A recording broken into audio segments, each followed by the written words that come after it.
Empanimfo se ye kana se wenti a wokwa ante ade. Abrante a ye friend Bongo ideas. Sabra me no kasa yi. Ye hunu na kira kwan. Ehimfa na abrante ne ewo.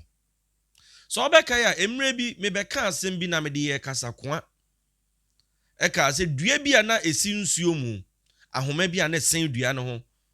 Emua bi ade afutuo ba se mumie ntwa sa dua yi na nya se dua yi nyini a ade asem beba. Okan na emua ne bebre na agye na chinyi. Ampa ebre dua no enyini ya ebu ye no ekumua ne bebre. Me beka Bongo ideas asem wo ha man kofo bebre na aka say hey shut up abrante na ye na adwuma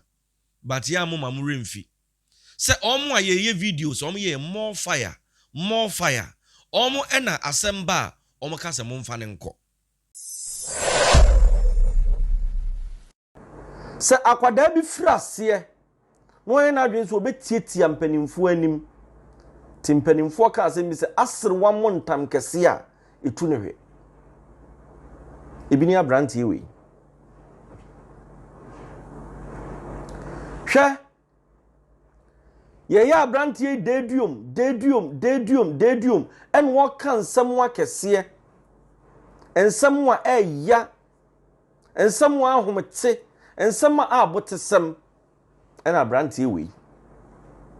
all in the name of social media and when your followers and I hear so so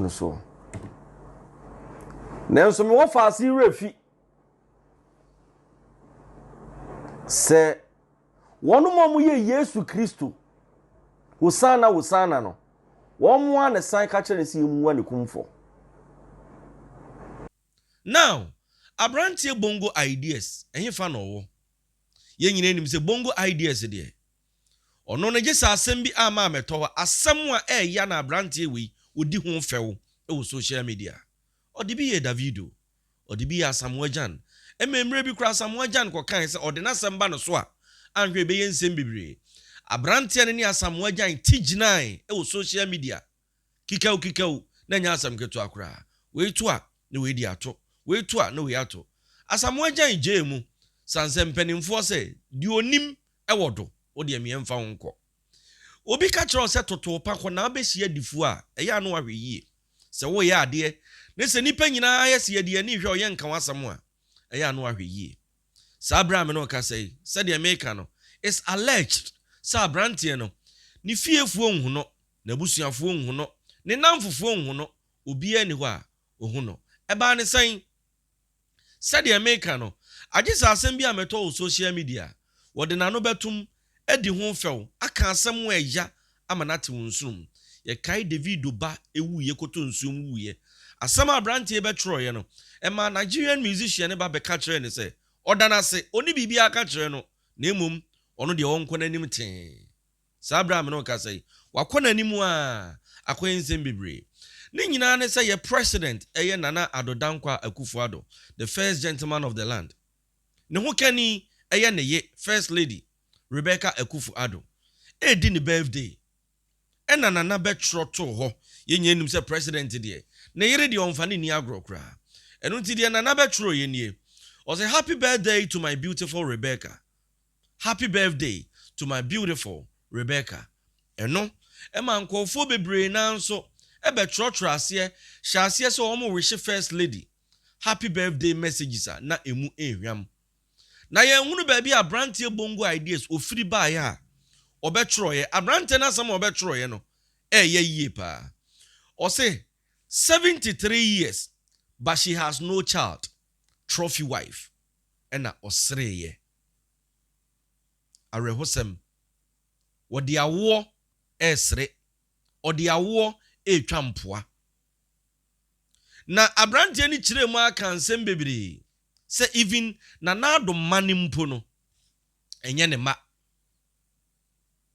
na ne yiri one ne tuwe awo ede awo onwu bida enu nti Bongo ideas akwada keto na woni mfie aduasa no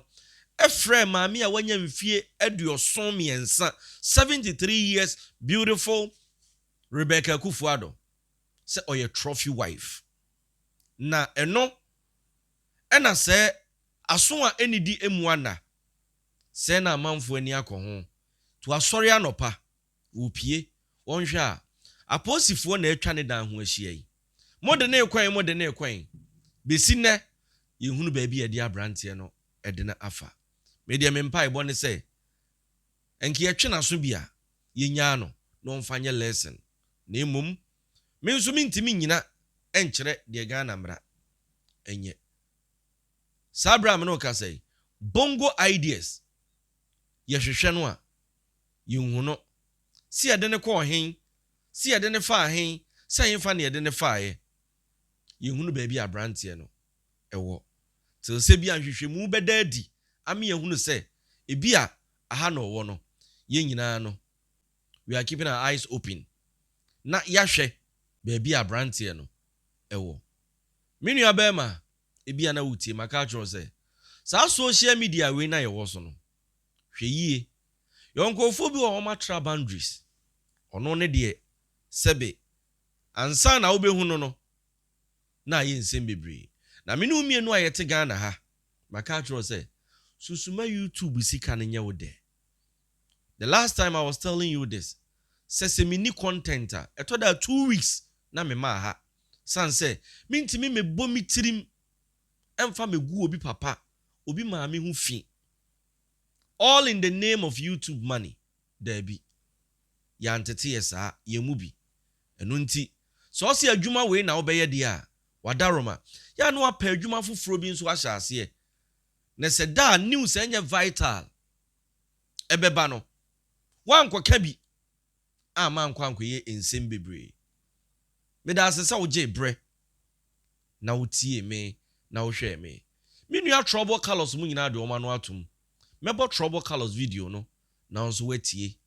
na yahwɛ de e course na emo mansa na no due pay money transfer and I come for edi amount but modern so obema wonsa aka bi download the application or phone so o send this car from Canada Europe now they are bagan and kwa they due pay app na we so use but modern so between 100 phone also Play Store now so wetimi use use Apple so a me pacho Apple Store o download na wo send this kana use me promo code ni Djka eno now use abenya $5 dia kan sika they will send their brand in Ghana so ayente ne kapre Jupe amansan boafo subscribe to channel no na press notification button no for more uploads de bebe bia no ye de bebro me da say so je bre na wo hwe me obompa ya no abobi e de ama bongo ideas se ba bi owo bia no nyankopon mo ne ho ban no nsa meka na busuafo nsa makraw bye bye. Bongo ideas disappear free Ghana na busuafo hwe no assistant right now obi ehu no ragati asamaba na me baba be cheche mu de siye me hu samanfo tag me ne se bongo ideas so disappear trouble enukure be ne wo me pesi ehu no na me no na me nyanya enukure bi free underground no afi na my dey menya me nukure no ayampa bongo ideas disappear assistant right now ne ma me ne papa ne cousins obi eni ba bi owo police stations are around them umechin babia bongo ideas is nowhere to be found na de yakoba ye nyina ni couple of days ago adudi ebe woshe Nigeria happy birthday na ado Ghana president papa ho fe bema katachie bema tenten gram o bema otusi bema he me pese me sanen samna ne nanso me twi ne nya enti nkoyi bema ne tikoti so obi anim o bema ne nimu na nimu hu ni hu ai ni modu na nado no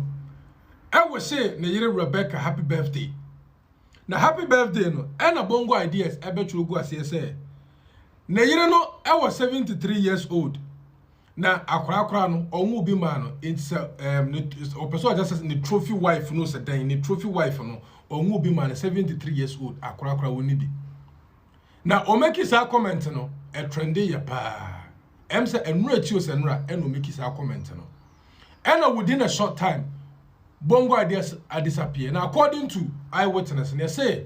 omuko ni fio ko bisa say or under arrest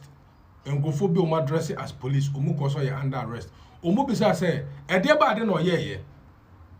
omu so omu ntimi nka ntiro mu ehe no mu de ne koso so a omu so omu ntimi nka hwe ntiro mu but I think say that is a little bit unlawful because untimi mefo bi di she wa bra wonya dai wonche baby ada na ekọ entene maybe momo de I strongly believe say be krana enye police for because akwano na no kekansam wontimi metena Ghana meyo ho twini Jonas the second o abroche na wo jimi dia na wo jimi because unim say wotwa ho so afri Ghana na wo betena Ghana abetoto ayampia mate so bi na ekaba mente ase e de ama ukrom president ene ne yere chale yese boy na disappear enti still na no ye hwehwe no ye de ye hu ba bi o wa ye de bebrem ye hu so so de a woni nyame nko